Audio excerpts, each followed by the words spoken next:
मैं कृपा Shankar and MMS मंथन में आपका हार्दिक स्वागत करता हूं। प्यारे बच्चों, आज की हमारी जो क्लास है वो मैथमेटिक्स सेक्शन से है। बहुत ही इंपॉर्टेंट क्लास है। अगर हम बात करें आज की क्लास की तो संख्या पद्धति यानी नंबर सिस्टम से रिलेटेड जितने भी प्रश्न अभी तक पूछे गए हैं उन सारे प्रश्नों को आधार बनाकर के जितने भी प्रश्न पूछे जा सकते हैं उन सारे प्रश्नों को भी हम डिस्कस करने वाले हैं। चलिए शुरू करते हैं आज की वीडियो। ध्यान से देखें, पहली जो टॉपिक हमने सेलेक्ट किया है वो योगात्मक प्रतिलोम है या एडिटिव इनवर्स है। तो एडिटिव इनवर्स समझने से पहले हम एडिटिव आइडेंटिटी जानें कि एडिटिव आइडेंटिटी क्या होती है। तो इनवर्स की जगह पर अगर हम आइडेंटिटी की बात करें तो एडिटिव आइडेंटिटी शून्य होती है।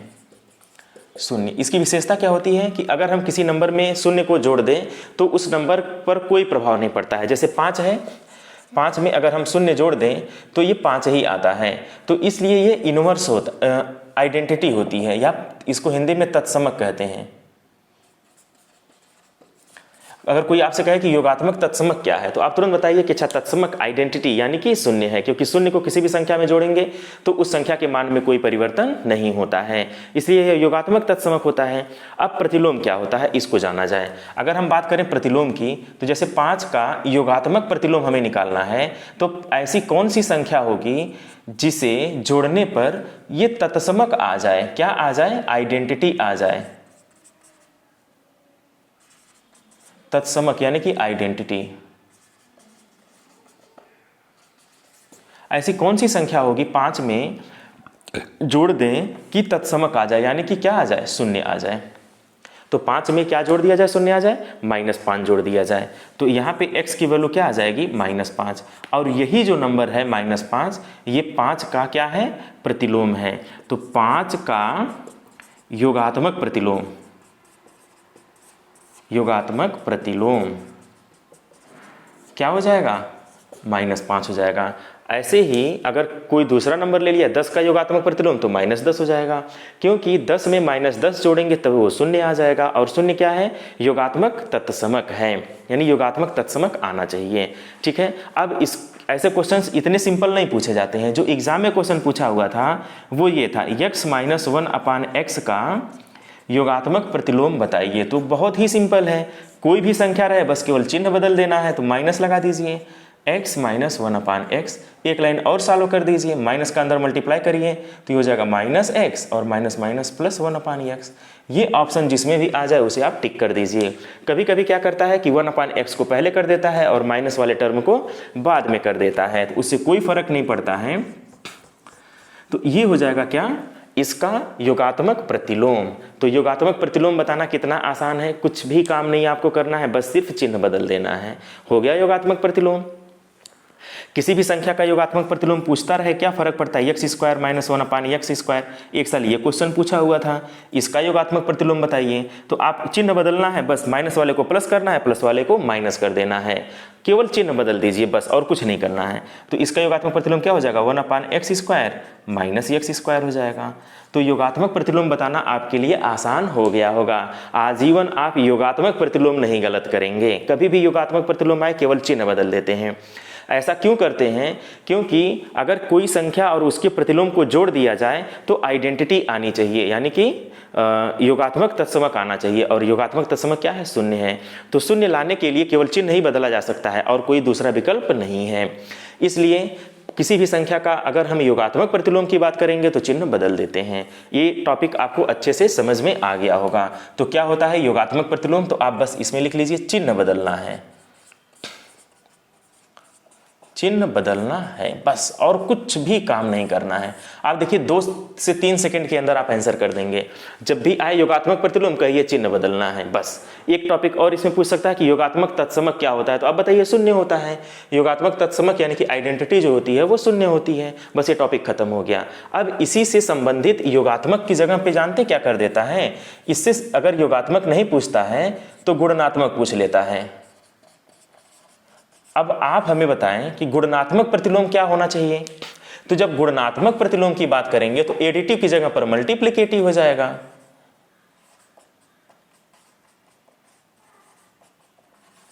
एडिटिव की जगह पर मल्टीप्लिकेटिव इनवर्स हो जाएगा। क्या होता है मल्टीप्लिकेटिव इनवर्स? इसको जानने से पहले हम मल्टीप्लिकेटिव आइडेंटिटी को समझते हैं। तो मल्टीप्लिकेटिव आइडेंटिटी जो होता है वो ये होता है, जैसे अगर हम किसी संख्या में ऐसी किस संख्या से गुणा करें कि उसके मान में कोई फर्क न पड़े, तो कोई भी संख्या ले लें, जैसे हम 5 ले लेते हैं, 5 में ऐसे किस संख्या से गुणा कर दें कि इसके मान में कोई परिवर्तन न आए, 5 ही आ जाए, तो ऐसी कौन सी संख्या होगी? ऐसी संख्या 1 होती है। इसलिए 1 को ही कहा गया है आइडेंटिटी। मल्टीप्लिकेटिव आइडेंटिटी क्या हो जाएगी? 1 हो जाएगी। और एडिटिव आइडेंटिटी क्या हो जाएगी? 0 हो जाएगी। ठीक है ना, दोनों को आप कोरिलेट करके पढ़ेंगे तो बहुत ही आसानी से सीख जाएंगे। यहाँ पे क्या करना है, ऐसी कौन सी संख्या है, चूंकि गुणनात्मक है तो गुणा करने पर इसके मान में कोई परिवर्तन न हो। योगात्मक अगर प्रतिलोम निकालना था तो ऐसी कौन सी संख्या थी कि जोड़ने पर उसके मान में कोई परिवर्तन ना हो, तो वह योगात्मक तत्समक निकल गया था। यहाँ पर क्या है, गुणनात्मक तत्समक निकल जाएगा गुणा करने पर, तो गुणनात्मक तत्समक 1 होता है। तो इसको आप ध्यान दीजिएगा कि गुणनात्मक तत्समक क्या होता है? 1 होता है। अब हम लोग इनवर्स की बात करते हैं, तो गुणनात्मक प्रतिलोम या मल्टीप्लिकेटिव इनवर्स कैसे निकालेंगे। जैसे मान लीजिए 5 का गुणनात्मक प्रतिलोम हमें निकालना है, तो जब भी हम प्रतिलोम निकालेंगे तो क्या आना चाहिए? आइडेंटिटी आना चाहिए। तो ये 5 का गुणनात्मक प्रतिलोम क्या होगा? तो अगर हम बात करें 1/5 की, तो 1/5 से 5 में गुणा कर दें तो क्या आ जाएगा? 1 आ जाएगा। यानी कि 5 का गुणनात्मक प्रतिलोम क्या हो जाएगा? 1/5 हो जाएगा। गुणनात्मक प्रतिलोम वे संख्या होती है जिसे उस संख्या में गुणा करने पर आइडेंटिटी प्राप्त हो जाए। जैसे 5 का 1/5 में गुणा करने पर क्या मिलेगा? 5 से 5 कट जाएगा, 1 मिलेगा, तो आइडेंटिटी मिल गई। तो ऐसी कौन सी संख्या है जिसे इसमें गुणा करने पर आइडेंटिटी आ गई? तो 1/5 हो गई। इसका मतलब उस संख्या का रिवर्स, यानी कि उस संख्या को जस्ट पलट देंगे तो आपका आंसर आ जाएगा। अगर आपसे कोई कहे 10 का गुणनात्मक प्रतिलोम बताइए, तो कहिए 1/10। 1/x का गुणनात्मक प्रतिलोम बताइए, तो चूंकि 1/x है तो संख्या को पलट दीजिए, तो x/1 कर दीजिए, यानी कि x आ जाएगा। अगर आपसे कोई कहे x - 1/x का गुणनात्मक प्रतिलोम बताइए, तो आप क्या करिए, इसे पहले अंश और हर के फॉर्म में बदल लीजिए ताकि इसको रिवर्स करना आसान हो जाए। बस यही एक सावधानी आपको बरतनी है। तो आपसे कहा जा रहा है x - 1/x, इसे आप साइड में हल कर लीजिए। तो x - 1/x में जब इसे हल करेंगे तो ध्यान से देखें, इसका इसमें गुणा करते हैं, तो x का x में गुणा करेंगे और 1 के साथ घटा देंगे, x² - 1, अब पूरे के बटे x लगा देंगे। ये तरीका सीख लीजिए। जब आप आगे की पढ़ाई करेंगे बीजगणित की, तो वहाँ पे ये बहुत ज़्यादा यूज में आएगा। तो x का x में गुणा करते हैं और चिन्ह के साथ इसमें घटा देते हैं। अगर ये प्लस होता तो जोड़ते हैं, चूंकि माइनस है इसलिए हम इसको घटा देंगे, तो x² - 1/x हो जाएगा। अब आप देखें ये किस फॉर्म में हो गया, ये प्योर अंश और हर के फॉर्म में हो गया, तो इसे इसी फॉर्म में कन्वर्ट करना है। तो इसका अगर आपसे कोई कहे कि गुणनात्मक प्रतिलोम बताइए, तो इसको जब आप हल करेंगे तो x² - 1 अब पूरे के बटे x हो जाएगा। अब ये प्योर अंश और हर के फॉर्म में हो गया। अब इसका गुणनात्मक प्रतिलोम क्या हो जाएगा, इसे पलट दीजिए, तो हो जाएगा x/x² - 1, ये आंसर हो जाएगा। बस यही थोड़ा सा सतर्क होने की आवश्यकता होती है, बाकी और कोई दिक्कत नहीं है। इसे जस्ट रिवर्स कर देने से हमें क्या मिल जाता है, गुणनात्मक प्रतिलोम मिल जाता है। तो अब आई होप आपको समझ में आ गया होगा योगात्मक प्रतिलोम क्या होता है और गुणनात्मक प्रतिलोम क्या होता है। हर साल इससे क्वेश्चन बना है और आगे भी बनेगा, इसलिए आप इसे अच्छे से तैयार कर लीजिए। अब इसमें कहीं कोई समस्या नहीं है, ठीक है। तो एक टॉपिक खत्म हो चुका है संख्या पद्धति का कि इनवर्स ज्ञात करने का। अगर कभी भी आपसे इनवर्स पूछता है तो सबसे पहले आप आइडेंटिटी क्लियर कर लीजिए। गुणनात्मक की अगर बात करेगा तो ऐसी किस संख्या से गुणा करें तो वो संख्या क्या होती है, 1 होती है। गुणनात्मक तत्समक 1 और योगात्मक तत्समक 0 होता है। बस यही 2 चीज़ आप याद रखिए तो आप प्रतिलोम आसानी से निकाल सकते हैं, ठीक है। अब अगर हम बात करें, एक साल ऐसे क्वेश्चन पूछा हुआ था कि x और y 2 विषम संख्याएं हैं। ध्यान से देखें, x व y 2 विषम संख्या है। तो x और y 2 विषम संख्या है, तो निम्न में कौन सा सम होगा, तो निम्न में कौन सा सम होगा। अब ऑप्शन में क्या दिया हुआ था, x प्लस y माइनस 1। पहला ऑप्शन क्या था, x प्लस y माइनस 1। दूसरा ऑप्शन क्या था, ऐसे ऑप्शन दिया हुआ था, दोनों संख्याओं का गुणा कर लिया था। 2 संख्या थी, दोनों विषम है तो दोनों का आपस में गुणा कर लिया था। तीसरा ऑप्शन क्या था, xy माइनस 1। चौथा ऑप्शन क्या था, एक्स वाई प्लस 1, ठीक है। तो ऐसे करके बहुत सारे ऑप्शन दिए हुए थे, या एक्स वाई प्लस 2, कुछ भी यहाँ पे कर सकता है। अब हमें क्या करना है, इसको हमें चेक करना है कि कौन सा सम होगा। सम होगा, कल हम पूरा डिटेल बताए थे आपको कि कौन सी संख्या सम होती है, कौन सी संख्या विषम होती है, अभाज्य क्या होता है, पूरा डिटेल संख्या पद्धति से संबंधित, नंबर से संबंधित, कि कौन सा नंबर हमें कैसे निकालना होता है, क्या होता है, वो पूरा डिटेल एक वीडियो मैंने कल अपलोड कर दिया था। आप उस वीडियो को ध्यान से देख लीजिएगा, उससे आपको नंबर सिस्टम का समझ विकसित हो जाएगी, ठीक है। और जब नंबर सिस्टम की समझ विकसित हो जाएगी तब आप इस टॉपिक को पढ़िएगा तो बहुत ही अच्छा लगेगा आपको, और इन्जॉय करेंगे आप मैथमेटिक्स को। यहाँ पे आप ऐसे समझिए, कह रहा कि दो संख्या है x और y, और दोनों कैसी संख्या है, विषम संख्या है। विषम संख्या क्या होती है, 1 3 5 7 9, ये विषम संख्या होती है। तो उनमें से हम इन्हें किसकी कुछ भी मान सकते हैं। जैसे x का मान हम क्या मान लें, 5 मान लेते हैं, और y का मान हम कुछ भी मान लेते हैं, 3 मान लेते हैं। तो x की जगह पे 5 रख दीजिए, y की जगह पे 3 रख दीजिए, दोनों विषम संख्याएं हैं, ठीक। तो विषम संख्या कुछ भी मानिए, x y z जो आपकी इच्छा करे वो मान लीजिए, 1 3 मान लीजिए, 5 3 मान लीजिए, हाँ 3 5 मान लीजिए, जो भी इच्छा करे। अब आप इन ऑप्शन में इसको सेटिस्फाई करा दीजिए। अगर सम आ जाएगा उसी ऑप्शन को टिक कर दीजिएगा। जैसे ये 5 हो गया, ये 3, तो दो विषम संख्याओं का योग सम होता है। तो 5 और 3 8 हो गया, और 1 कम कर दीजिए तो 7 हो जाएगा। ये सम नहीं होगा, इसलिए ये ऑप्शन गलत हो गया। एक्स वाई की अगर हम बात करें, ध्यान से देखिए, 5 तियाएँ 15, 5 गुणे 3, ये भी क्या आ गया 15, ये भी विषम आ गया, विषम, तो ये भी नहीं होगा। अब इस तीसरे ऑप्शन पे देखा जाए, 5 तियाएँ 15 माइनस 1 तो हो जाएगा 14, ये आ गया सम। तो कौन सा ऑप्शन सही होगा, जहाँ पे भी आपको लगे वो ऑप्शन तुरंत सही कर लीजिए, ठीक है ना। देखिए कितना आसान है, इसको आप यहाँ पे एक्स वाई 5 तियाँ 15, यहाँ पे +2 कर लीजिएगा। ऑप्शन में यहाँ +2 दिया हुआ था, तो एक्स वाई का मान अगर यहाँ पे चेक करते हैं आप, तो 5 तियाँ 15 और 2 17, ये भी विषम हो जाएगा। तो ऐसे आप ऑप्शन में ऐसे कुछ दे दिया रहेगा, और आपको कहेगा कि इसमें से कौन सा ऑप्शन सही है, या सम क्या है, विषम क्या है, ऐसे क्वेश्चन बना सकता है। तो आप तुरंत क्या करिए, अगर इस तरह का क्वेश्चन आता है तो आप इसे परेशान होने की ज़रूरत नहीं है, तुरंत आप कोई विषम संख्या मान लीजिए। लेकिन आपको पता होना चाहिए विषम संख्या क्या होती है, सम संख्या क्या होती है। कभी कभी अभाज्य संख्या कह सकता है कि यहाँ पे अभाज्य संख्या हो, तो क्या करना है, तो आपको चीज़ें बिल्कुल क्लियर होनी चाहिए, संख्या का ज्ञान होना ही चाहिए, ठीक है। तो इसलिए आप इस वीडियो को तो देखिए ही देखिए, इसके पहले एक वीडियो मैंने जो अपलोड किया है उसे ज़रूर देख लीजिएगा। उससे आपका संख्या पे पकड़ आपकी अच्छी हो जाएगी, और जब संख्या पे पकड़ अच्छी हो जाएगी तो आप मैथमेटिक्स को पढ़ना शुरू कर देंगे और एंजॉय करना शुरू कर देंगे, ठीक है। यह एक टॉपिक ये भी था, ये भी खत्म हो चुका है, इस पे बेस्ड क्वेश्चंस बना हुआ था। इसके अलावा जो है क्वेश्चन जो बना था वो ऐसे क्वेश्चन बनता था कि दो संख्याओं का गुणनफल दे देता है, योगफल दे देता है, या दो संख्याओं का अंतर दे देता है, गुणनफल दे देता है, और कहता है कि उन संख्याओं को ज्ञात करिए, कहता है उन संख्याओं का व्युत्क्रम ज्ञात करिए, उन संख्याओं के व्युत्क्रम का योगफल ज्ञात करिए, उन संख्याओं के व्युत्क्रम का अंतर ज्ञात करिए। कुछ भी आपसे पूछा जा सकता है। तो अगर आपको संख्या ज्ञात हो जाए तो उस पर संबंधित चाहे जो भी चीज़ें पूछी जाएंगी आप आसानी से बता पाएंगे। चलिए पहले हम क्वेश्चन लिखते हैं। जैसे क्वेश्चन ये था कि दो परिमेय संख्याओं का या दो संख्याओं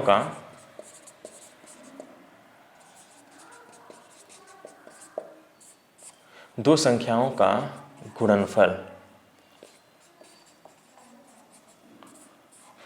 35 है तथा योगफल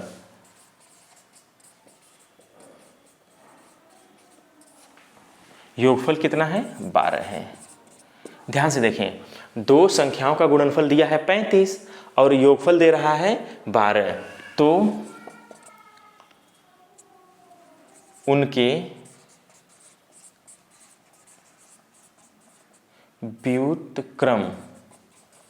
व्युत्क्रम का योग बताइए, पहला क्वेश्चन। दूसरा क्वेश्चन है अंतर बताइए, ठीक है ना। उनके व्युत्क्रम का योग बताइए और व्युत्क्रम का अंतर भी बताइए, ठीक है ना। अब इसके पहले व्युत्क्रम भी निकालना पड़ेगा, एक टॉपिक तो वही हो गया कि उनका व्युत्क्रम बताइए, तो व्युत्क्रम निकल जाएगा, तो फिर व्युत्क्रम को जोड़ नहीं सकते हैं या फिर व्युत्क्रम में का अंतर नहीं निकाल सकते हैं, बहुत आसानी से निकाल सकते हैं। तो हमारा मेन टारगेट ये रहेगा कि व्युत्क्रम हम कैसे निकालें, और इसको निकालने से पहले हमें पता चले कि वो संख्या क्या है। अगर आपको ये पता चल जाए कि वो संख्या क्या है तो आप आसानी से निकाल सकते हैं। चलिए, तो दो संख्याओं का गुणनफल 35 है। ऐसे क्वेश्चन कभी भी आ जाएं, गुणनफल योगफल, गुणनफल अंतर, तो तुरंत आप क्या करिए, जिसका गुणनफल दिया है उसका तुरंत फैक्टर कर लीजिए, तुरंत आप फैक्टर करना शुरू कर दीजिए। तो कह रहा है कि गुणनफल कितना है, 35 है, तो 35 का फैक्टर कर लीजिए। तो 35 का फैक्टर करेंगे, चूंकि लास्ट में 5 है तो ये संख्या 5 से कटेगी, तो 5 7 35, अब ये 7 आ गया, 7 एकम 7, तो इसका और कोई फैक्टर बना ही नहीं, 5 और 7 के अलावा और कोई अन्य फैक्टर 1 के अलावा इसका नहीं होगा। तो दोनों संख्याओं को जोड़िए, देखिए 7 5 12 भी आ गया, यानी कि आपको सीधे सीधे दिख गया कि ये संख्या क्या होगी, ठीक है ना, 5 और 7 ही होगी, क्योंकि इसका अन्य फैक्टर तो बना नहीं, तो वो संख्याएं क्या हो जाएंगी, 7 और 5 हो जाएंगी। तो दो संख्याओं का गुणनफल 35 है और योगफल 12 है, तो संख्याएं क्या होंगी, तो अतः वो संख्याएं क्या हो जाएंगी, 5 व 7 होंगी। अब कह रहा है कि इनका व्युत्क्रम निकालिए। अब ये देखिए 5 छोटी संख्या है, तो इसका जब व्युत्क्रम करेंगे तो वो बड़ी संख्या हो जाएगी। तो संख्याएं 5 व 7 हैं, तो व्युत्क्रम क्या हो जाएगा, व्युत्क्रम क्या हो जाएगा, 1/5 और 1/7। अब कह रहा है व्युत्क्रम का योग बताइए, तो योग क्या हो जाएगा, 1/5 धन 1/7, ये सिंपल जोड़ हो गया, 7 5 35, 5 7 35, 7 एकम 7 प्लस 7 5 35, 5 बार गया, 5 एकम 5, तो ओवरऑल कितना आ जाएगा, 7 5 12/35, ये आंसर हो जाएगा। तो ये व्युत्क्रम का योग निकल गया। लेकिन अगर आपसे ये कहे कि व्युत्क्रम का अंतर बताइए, तो अब आप यहाँ पे अंतर निकाल लीजिए। अंतर किसका निकालना है, व्युत्क्रम का निकालना है। व्युत्क्रम क्या है, 1/5 और 1/7, इसमें बड़ा कौन होगा, 1/5 बड़ा हो जाएगा, 1/7 छोटा हो जाएगा। इस चीज़ का हमेशा ध्यान रखिएगा कि कौन सी बड़ी संख्या, हमेशा अंतर जब निकालते हैं तो बड़ा माइनस छोटा निकालते हैं, ठीक है ना, ये मैटर ही नहीं करता कि कौन बड़ा कौन छोटा है। तो जो भी संख्या बड़ी रहेगी उसको पहले लिखना है और जो भी संख्या छोटी रहेगी उसे बाद में लिखना है, ठीक है ना। तो यहाँ पे क्या है, 5 देखिए छोटा था तो 1/5 बड़ा हो जाएगा, तो यहाँ पे सीधे सीधे हमें आंसर करना है। तो 1/5 माइनस 1/7, अब इसका भी एलसीएम कितना हो जाएगा, 35, 5 7 35, 7 एकम 7 माइनस 7 5 35, 5, तो 7 में से 5 जाएगा, 2/35 आ जाएगा, ये इसका आंसर हो जाएगा। देखिए कितनी चीज़ें स्पष्ट हैं, जैसे आप फैक्टर किए तुरंत हमें संख्या मिल गई। अब देखिए 7 का 5 में गुणा करेंगे तो गुणनफल 35 हो जाएगा, और 7 को 5 में जोड़ेंगे तो योगफल 12 आ जाएगा, ठीक है ना। तो आप फैक्टर करके आप गेस कर लीजिए क्या होगा, और आप वहाँ से आप आंसर बहुत आसानी से कर सकते हैं। हाँ, अगर एक क्वेश्चन और है, दो संख्याओं का अंतर कर लेते हैं, एक अंतर पे क्वेश्चन लगवा दे रहे हैं। दो संख्याओं का अंतर जो है और अंतर और गुणनफल, तो दो संख्याओं का अंतर और गुणनफल कितना कर लेते हैं, 5 कर लेते हैं और 36 कर लेते हैं। तो दो संख्याओं का अंतर कितना है, 5, और योगफल की जगह पे हम यहाँ पे गुणनफल कर दे रहे हैं। गुणनफल कितना है, 36 है। तो उनके व्युत्क्रम का योग बताइए, तो उनके व्युत्क्रम का योग बताइए, व्युत्क्रम का अंतर बताइए, व्युत्क्रम का गुणा बताइए, व्युत्क्रम का भाग बताइए, कुछ भी पूछे आप बता सकते हैं। तो चलिए बताइए उस संख्याएं क्या होंगी, इसको निकालने के लिए क्या किया जाए। अगर दो संख्याओं का अंतर 5 है, दो संख्याओं का अंतर 5 है वह गुणनफल 36 है, तो उनका व्युत्क्रम का योग या अंतर बताइए। तो आप यहाँ क्या करिएगा, गुणनफल क्या है, गुणनफल 36 है, तो 36 का फैक्टर कर लीजिए।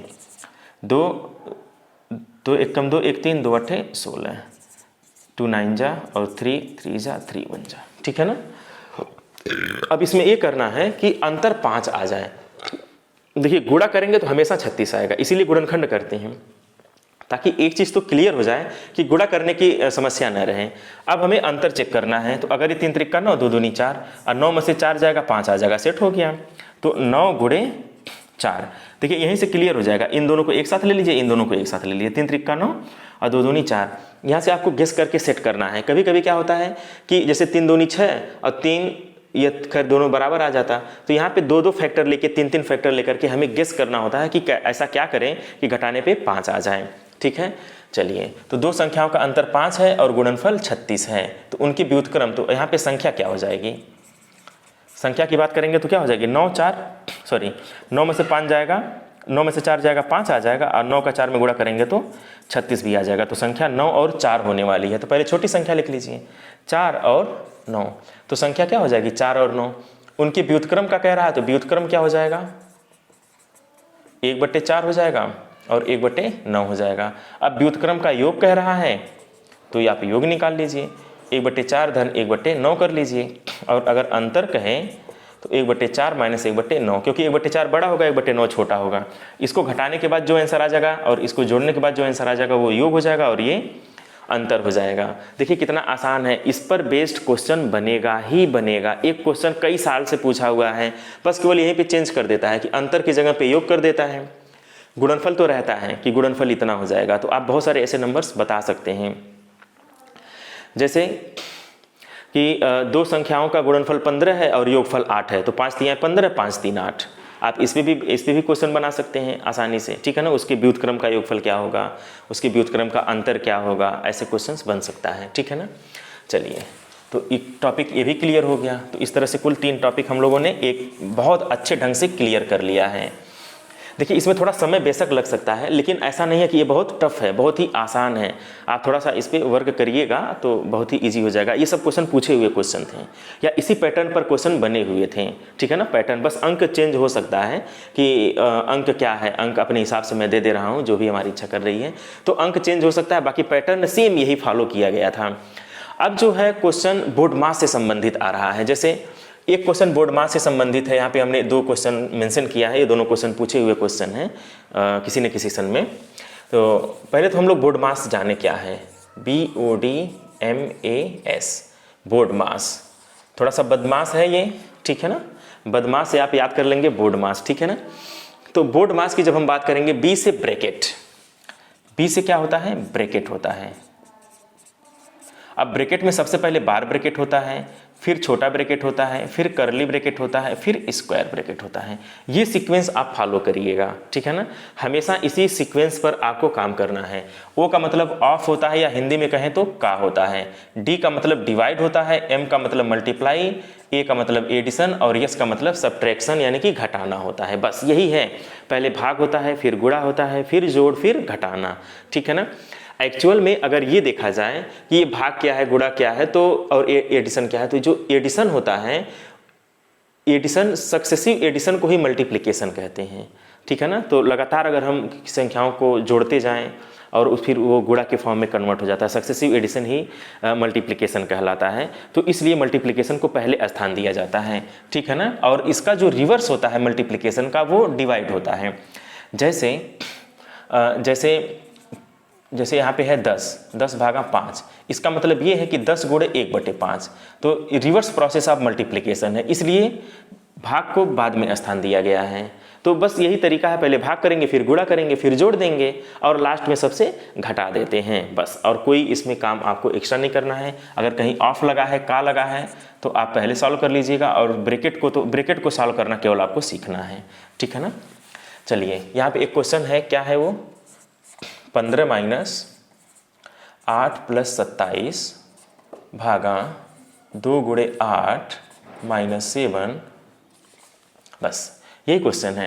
तो इसको लगाना भी बहुत कठिन नहीं है, बहुत ही इजी है। आप देखें तो हो जाएगा 15 माइनस, सबसे पहले कौन सा ब्रैकेट सॉल्व करते हैं, तो सबसे पहले हम लोग छोटा ब्रैकेट हल करते हैं। तो छोटे ब्रैकेट में क्या है, 8 दूनी 16, 16 में से 7 जाएगा, 9 7 16 होता है, तो 9 हो जाएगा। और 27 भागा, अब ये ब्रैकेट खत्म हो जाएगा, जैसे ही हम इसको हल करेंगे ये 9 हो जाएगा। तो 8 + 27 भागा 8 दूनी 16 में से 7 जाएगा, 9 आ जाएगा। ब्रैकेट अब लगाने की कोई ज़रूरत नहीं है। अब यहाँ करली ब्रैकेट। अब फिर क्या करते हैं, भाग पहले देते हैं, क्योंकि रिवर्स प्रोसेस ऑफ मल्टीप्लिकेशन है, तो इसके लिए पहले स्थान दिया गया है इसे। तो 27 में से 9 अगर हम घटाएं तो 8 + 27 में 9 से भाग देंगे तो 3 आ जाएगा। अब सिंपल सी बात है, इसे हमें जोड़ना ही जोड़ना है। 15 माइनस और 8 और 3, 9 10 11, कितना हो जाएगा, 11 हो जाएगा। जैसे एक अंक में कन्वर्ट होता है तुरंत ब्रैकेट हटा देना चाहिए।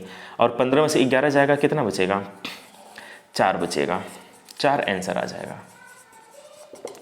11 4 15, इसमें 4 आंसर आ जाएगा। देखिए कितना इजी वे में आप इसे लगा पाए हैं। एक और है इसी से संबंधित, उसको भी देख लिया जाए।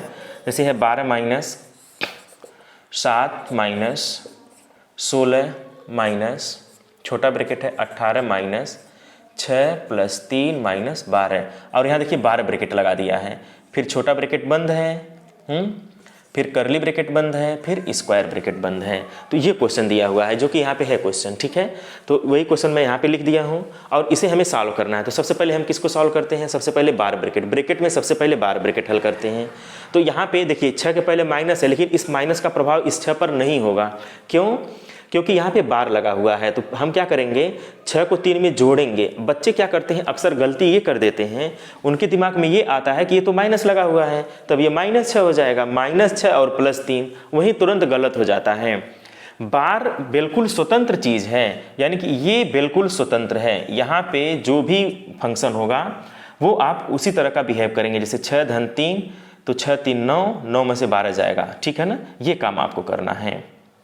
तो चूँकि बार लगा है तो 6 3 9, 9 में से 12 जाएगा। देखिए 9 - 12, तो यहाँ पे विपरीत चिन्ह है, ये प्लस है और ये माइनस है। हम चिन्हों का खेल पर एक वीडियो बनाए हैं, आप उस वीडियो को भी ज़रूर देख लीजिएगा। वो जानबूझ करके मैं उन सब वीडियोस को पहले बना दिया था ताकि आपको ये सब गलती न आप करें। जैसे 9 में से 12 जाएगा नहीं, तो 12 में से 9 आप घटा दीजिए, 3 बचेगा। जो चीज़ बड़ी हो, जो अंक बड़ा हो, उसके चिन्ह को प्रेफरेंस देते हैं। तो उसका चिन्ह माइनस है तो माइनस को हम प्रेफरेंस देंगे, तो -3 हो जाएगा। तो यहाँ इसको अगर हम हल करते हैं तो -3 आ जाएगा। तो 12 - 7 -16 -18 माइनस, यहाँ से क्या आ जाएगा, -3 आ जाएगा। तो -3 हमेशा आप माइनस को, चूँकि -3 आया है तो या तो आप बार लगाए रहिए या फिर आप इसे ब्रैकेट में कर दीजिए। फिर छोटा ब्रैकेट बड़ा सा बना करके कर्ली ब्रैकेट और स्क्वायर ब्रैकेट। तो 12 - 7 -16 -18, अब माइनस माइनस क्या हो जाएगा, प्लस हो जाएगा। अब ये 3 हो जाएगा। अब छोटा ब्रैकेट, फिर कर्ली ब्रैकेट, बड़ा ब्रैकेट। 18 19 20 21, ये कितना हो जाएगा, 21। 12 - 7 -16 -18 19 20 21, तो 21 हो गया। 16 - 21, अब छोटा ब्रैकेट हटा दीजिए, 21 आ गया जब। अब देखिए 16 में से 21 घटेगा नहीं, तो 21 में से 16 घटाइए और बड़े अंक का चिन्ह लगा दीजिए। तो कितना हो जाएगा, 16 4 20, यानी कि 5 हो जाएगा। तो -5 आ जाएगा। तो 12 - 7 -16 में से 21 जाएगा नहीं, तो 21 में से 16 निकालेंगे, 5 आ जाएगा। लेकिन बड़े अंक का चिन्ह लगेगा तो -5 आ जाएगा। तो -5। अब देखिए माइनस माइनस क्या हो जाएगा, जब एक अंक आ जाए तो चूंकि माइनस बचा हुआ था इसलिए हमने कर्ली ब्रैकेट नहीं हटाया था। अब ये माइनस माइनस का गुणा करेंगे तो ये प्लस हो जाएगा और ब्रैकेट ऑटोमेटिक हट जाएगा। तो 7 और 5 12 हो जाएगा। तो 12 में से 12 जाएगा, कितना बचेगा, 0 हो जाएगा। ओवरऑल क्या आ जाएगा, 12 - 7 5 12 हो जाएगा और ये इसका आंसर जो है वो 0 आ जाएगा। तो यहाँ पर जो आंसर आ रहा है वो 0 आ जाएगा। जब आप इसे सॉल्व करेंगे तो इसका आंसर क्या आ जाएगा, 0। तो कितना आसान है, बस आप इस मेथड को एक बार 2 बार आप इसे अप्लाई करिएगा। इसे वीडियोस को बैक करके 1-2 बार देख लेंगे तो बहुत कठिन नहीं लगेगा, आप इसको आसानी से सॉल्व कर लेंगे। सबसे पहले बार ब्रैकेट सॉल्व करते हैं, फिर छोटा ब्रैकेट सॉल्व करते हैं, फिर कर्ली ब्रैकेट यानी कि मझला ब्रैकेट सॉल्व करते हैं, फिर बड़ा ब्रैकेट स्क्वायर ब्रैकेट को हल करते हैं, ठीक है। फिर का को पहले काटते हैं, फिर भाग देते हैं, फिर गुणा करते हैं, फिर जोड़ते हैं, फिर लास्ट में घटा देते हैं। मैंने बता दिया सीक्वेंस ऐसा क्यों किया जाता है। देखिए एक्चुअल में सारी चीज़ें जोड़ हैं, ठीक है ना, सब कुछ योग है, माइनस भी योग है। तो कोई बोर्ड मास, कोई ऐसा नहीं है कि बोर्ड मास कोई सूत्र है, ये कोई सूत्र नहीं है, ये एक अरेंजमेंट है, एक व्यवस्था है, ठीक है। बोर्ड मास को कभी आप एज ए सूत्र या एज ए नियम नहीं आप पेश कर सकते हैं, यह एक अरेंजमेंट है, एक व्यवस्था है। क्योंकि जोड़ घटाना गुणा भाग में सारी चीज़ें जोड़ से ही संबंधित हैं, ठीक है। गुणा भी जोड़ होता है, गुणा का रिवर्स प्रोसेस भाग होता है, ठीक है। और माइनस भी जोड़ ही होता है, ठीक है ना। जैसे मान लीजिए 5 में हम 3 घटाते हैं तो एक्चुअल में हम जोड़ते हैं, 5 में -3 को जोड़ते हैं तो 2 मिल जाता है। तो ये भी एक तरह का योग है, ठीक है। और ये एक व्यवस्था बन गई है, सारी चीज़ें योग हैं, ठीक। तो इसलिए बोर्ड मास का एक कह सकते हैं कि एक अरेंजमेंट, एक व्यवस्था बना दिया गया है जिससे हम प्रॉब्लम को आसानी से हल कर लेते हैं। तो आपको इसकी अच्छी खासी प्रैक्टिस होनी चाहिए। कोई भी कंपटीशन जिसमें मैथ पूछा जाता है, ज़्यादातर आप देखते होंगे बोर्ड मास से प्रॉब्लम जरूर उसमें रहता है, 1-2 प्रश्न इसमें डाल देता है, ठीक है ना। तो बोर्ड मास इस तरह से ख़त्म हो जाता है और आप इसकी प्रैक्टिस कर लीजिएगा। नेक्स्ट जो है बहुत ही इम्पॉर्टेंट और यूनिक टाइप के प्रॉब्लम पूछे गए थे। जैसे जैसे हम पहले इसको बताते हैं, 2 की घाते 50, इसे ज़रूर आप सॉल्व कर लीजिएगा। 2 की घाते 50, 3 की घाते 45, 4 की घाते 30 और 5 की घाते 20 में बड़ा कौन है, में सबसे बड़ा कौन है, इसमें बड़ा कौन है? या तो कहता है सबसे बड़ा कौन है, ये दे देता है, या फिर आपसे ऐसे कहता है कि आप इसे अरेंज करिए आरोही क्रम में या फिर अवरोही क्रम में, असेंडिंग ऑर्डर में या डिसेंडिंग ऑर्डर में आप इसे अरेंज कर दीजिए। तो क्या करेंगे इसे कि आप आसानी से सॉल्व कर सकें। ध्यान से देखें, 2 की घाते 50, 3 की घाते 45, 4 की घाते 30, 5 की घाते 20। जब आप इसे लगाएं तो आप ऐसे करिए, इस सब का पावर बराबर कर लीजिए। जैसे ये 50 है तो ये ऐसे लग जाएगा 2 5 गुणे 10, 3 ये 45 है तो ये हो जाएगा 4.5 गुणे 10, 4.5 में 10 का गुणा करेंगे तो हो जाएगा 45। ये हो जाएगा 4 की घाते 3 गुणे 10 और ये हो जाएगा 5 की घाते 2 गुणे 10। अब इसको लिखने का तरीका देखिए, 2 की घाते 5 पूरे की घाते 10 कामा, 3 की घाते 4.5 पूरे की घाते 10, 4 के घाते 3 पूरे के घाते 10, 5 के घाते 2 पूरे के घाते 10। अब सबका जो पावर है वो बराबर हो चुका है। आप पावर बराबर करने की कोशिश करिए। और ये तो पता है ना 2 की घाते 5 को क्या कहते हैं, 2 की घाते 5 को कहते हैं 32 और 32 के घाते 10 हो गया। अच्छा 3 की घाते 4.5 लिखा हुआ है, 4.5 है, तो पहले आप बताइए 3 की घाते 4 को क्या कहते हैं। तो 3 की घात अगर हम 4 की बात करें, घातांक वाले चैप्टर में मैं आपको पूरा डिटेल बताया हूँ कि 3 की घाते 4 को हम क्या कहते हैं, 81 कहते हैं। 3 गुणे 3 गुणे 3 गुणे 3, 3 त्रिक 9, त्रिक 27 और 27 3 81। तो 3 की घाते 4 को हम 81 कहते हैं और ये 0.5 भी लगा हुआ है तो 81 से ये ज़्यादा ही होगा। तो यहाँ पर 3 की घाते 81 प्लस 81 से ज़्यादा होगा, 81 प्लस मैंने कर दिया और पावर 10 हो गया। और ये 4 की घाते 3 का मतलब 64 घाते 10 और ये 25 की घाते 10। अब आप बताइए 32 की घाते 10 या 81 प्लस 81 से ज़्यादा, तो 81 की घाते 10 या 64 की घाते 10, 25 की घाते 10 में सबसे बड़ा कौन है? तो सबसे बड़ा क्या है देखने से आप बताइए। तो देखने से लग रहा है कि ये सबसे बड़ा है, तो अगर ये सबसे बड़ा है तो ये सबसे बड़ा हो जाएगा।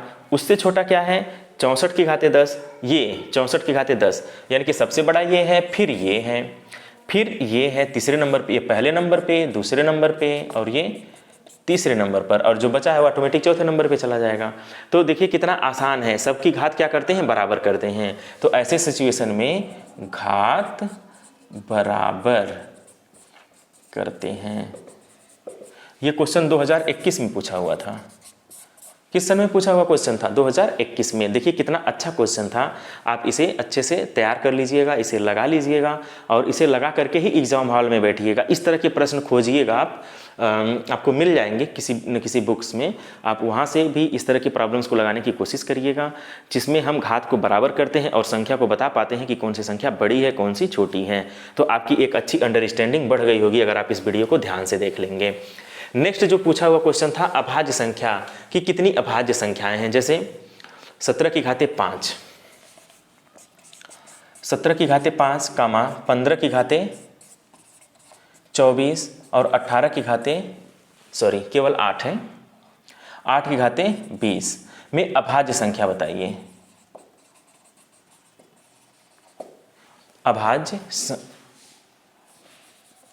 अभाज्य गुणनखंड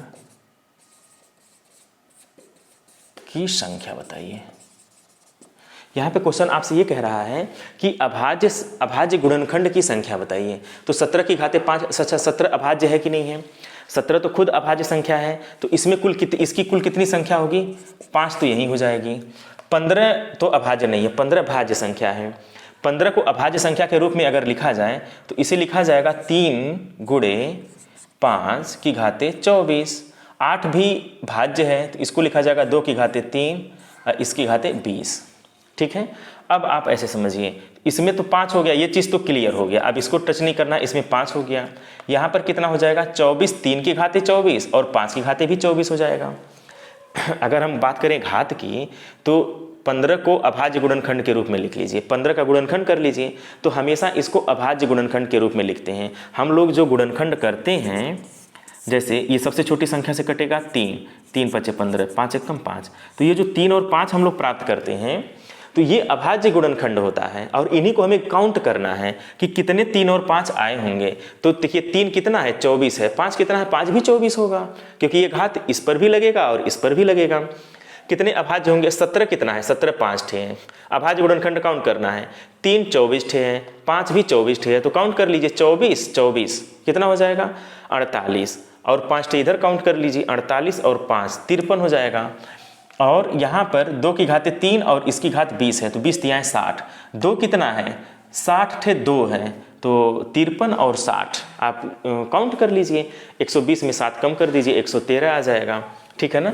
तो यहाँ पे 17 की घातें 5, अब यहाँ पे लिखेंगे 17 की घातें 5 और कामा 3 की घातें 24, 5 की घातें 24 और 2 की घातें 60।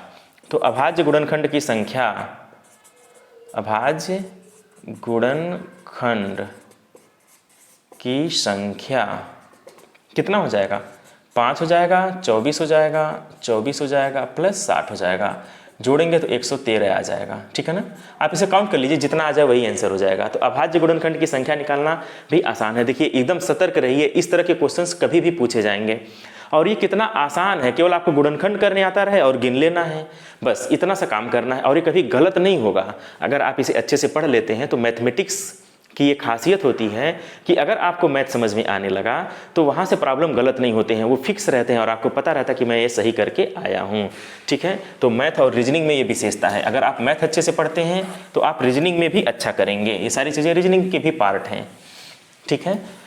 अच्छा, एक और क्वेश्चन था इसमें, इस तरह से पूछा हुआ था, जैसे इसमें लिख लीजिए वेरी वेरी इंपॉर्टेंट, ये क्वेश्चन कभी भी पूछा जा सकता है, 1 - 1/2 और यहाँ पे सब मल्टीप्लाई किया हुआ था, 1 - 1/2, फिर ब्रैकेट में 1 - 1/3, फिर ब्रैकेट में 1 - 1/4, ठीक है, फिर ब्रैकेट में 1 - 1/5 अप टू डॉट डॉट 1 - 1/, ये कुछ भी कर सकता है, 30 40 50 जहाँ तक भी आपकी इच्छा करे। चलिए हम 50 लिख दे रहे हैं, 1 - 1/50, ये सब का गुणा करना है और इसका गुणा करके आंसर क्या आएगा ये आपको बताना है। देखिए ये अपने आप में देखने में ऐसा लग रहा है कि इतनी बड़ी सीरीज है, 1 - 1/2, 1 - 1/3, ऐसे 1 - 1/50 50 तक गया है, ठीक है।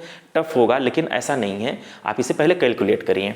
देखिए 2 1 कम 2 में से 1 घटा दीजिए, मैंने अभी अभी आपको प्रोसेस बताया था, इसे कैसे सॉल्व करते हैं, इसका इसमें गुणा करते हैं और ये घटा देते हैं। तो 2 1 कम 2 में से 1 जाएगा, 1 आ जाएगा, 2 1 कम 2 -1, तो 2 में से 1 जाएगा 1, पूरे के बटे 2, तो ये 1/2 हो जाएगा। 2 1 कम 2 -1, तो 1/2 गुणे 3 1 कम 3 -1, तो ये हो जाएगा 2/3 गुणे 4 1 कम 4 में से 1 जाएगा, 3/4।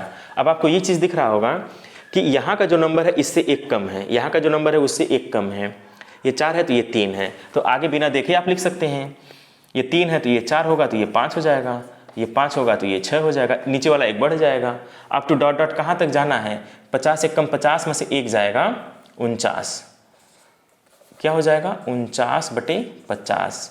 अब 49 के पहले क्या आया होगा, 48 आया होगा, 48 बटे क्या रहा होगा, 49 रहा होगा, 47 बटे कितना रहा होगा, 48 रहा होगा, ठीक है ना, ऐसे रहा होगा। अब आप देखिए सब गुणा है, सब क्या है, सब गुणा है। अब देखिए 2 से 2 कट जाएगा, 3 से 3 कट जाएगा, 4 से 4 कट जाएगा, 5 से 5 कट जाएगा, और 47 भी 47 से कट जाएगा, 48 से 48 कटेगा, 49 से 49 कटेगा। बीच में सारे नंबर आप देख रहे हैं कट जाएंगे, बचेगा क्या, पहला बचेगा ऊपर 1 और लास्ट में क्या बचेगा 50, 1/50, इसका आंसर हो जाएगा।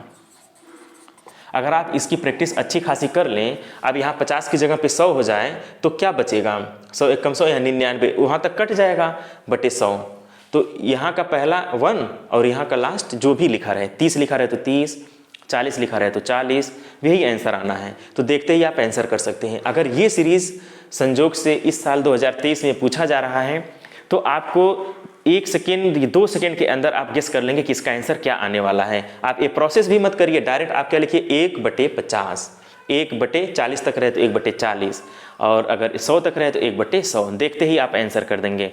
तो कितना आसान था ये। तो इसी तरह के क्वेश्चंस आपके बोर्ड एग्जाम में पूछे जा रहे हैं।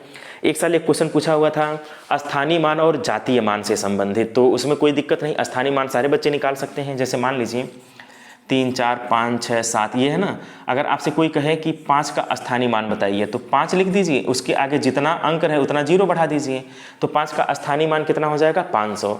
और इसका जो है जातीय मान, ठीक है, इसका प्लेस वैल्यू कितनी हो गई 500, और इसका फेस वैल्यू, अगर फेस वैल्यू यानी कि जातीय मान की अगर बात करें तो वो 5 हो जाएगा। तो ये हो गया स्थानीय मान, और इसका जातीय मान क्या हो जाएगा, जातीय मान, तो इसका जातीय मान 5 हो जाएगा। कभी कभी कहता है कि स्थानीय मान और जातीय मान का अंतर कितना है, तो घटा देंगे, योगफल कितना है तो जोड़ देंगे। अंतर पूछेगा तो 495, योगफल पूछेगा तो 505। कितना आसान है। तो इस तरह से भी क्वेश्चन पूछे जाते हैं, बस ये अंक केवल चेंज रहेगा, बाकी स्थानीय मान और जातीय मान से क्वेश्चन पूछ लिया जाता है कि इसका जातीय मान क्या होगा, स्थानीय मान क्या होगा। अगर यही पूछेगा स्थानीय मान तो 500 पे टिक करिएगा, जातीय मान पूछेगा तो इसका 5 हो जाएगा, 4 का 4 हो जाएगा, 3 का 3, 6 का 6, 7 का 7, जिस अंक का जातीय मान पूछेगा वही हो जाएगा, ठीक है। और स्थानीय मान क्या हो जाएगा, स्थानीय मान आप ऐसे निकाल लीजिएगा, योगफल अगर पूछ ले तो योग कर दीजिएगा, गुणनफल पूछ ले तो गुणा कर दीजिएगा। तो ऐसे आप क्या कर सकते हैं कि प्रॉब्लम को आसानी से लगा सकते हैं। तो अब आप ये एक चीज़ फाइंड आउट कर पा रहे होंगे कि हम प्रॉब्लम को कैसे आसानी से टिकअप कर पा रहे हैं, ठीक है। इससे ज़्यादा कुछ भी नहीं पूछा है। आप 2015 से 2021 तक का पेपर उठा करके देख लीजिए, स्थानीय मान से संबंधित जितने भी तरह के प्रॉब्लम पूछे गए हैं, संख्या पद्धति से रिलेटेड जितने भी तरह के प्रॉब्लम पूछे गए हैं या नंबर सिस्टम से रिलेटेड जितने भी तरह के प्रॉब्लम पूछे गए हैं, उन सारे प्रॉब्लम को आप बहुत ही आसानी से कवर कर लेंगे और एग्जाम हॉल में आप अवश्य क्वेश्चन सही करके आएंगे। अगर हमारी वीडियो आपको अच्छी लगी हो तो हमारे चैनल को आप अवश्य सब्सक्राइब करिएगा, बेल आइकन को प्रेस करिएगा, ठीक है। Okay, thank you.